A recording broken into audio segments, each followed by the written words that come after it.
a very cold day here on the farm. The sun is shining and there have been weeks of bad weather from the northeast. We've had Siberian weather apparently, and it's delayed spring for about 5 weeks, so there's no grass growing in the fields yet. The horses are still being fed their winter rations of hay.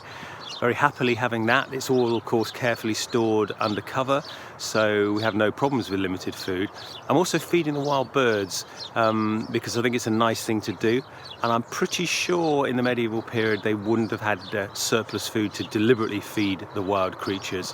On the other hand, there probably would have been more corners of the landscape, more wild flowers, more wild seeds, so perhaps the wild birds would be better off in the medieval period. Don't know. I know they were hunted as well for food, but we encourage them here because it's nice to hear them. You can possibly hear them in the background. So I am incredibly aware, because I live and work partly outside, how important the weather can be for affecting what you do. Spring has technically sprung, but it hasn't yet. So it is going to be quite delayed still. There's still a cold wind. And the weather can throw a spanner in the works of whatever plans you have made. And it must have been the case in the medieval period too.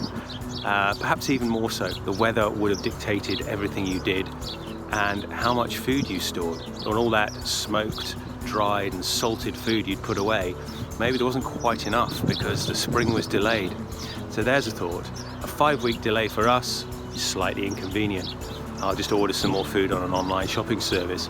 But for medieval people, maybe their stores were exhausted and they just start to go hungry at this time of year.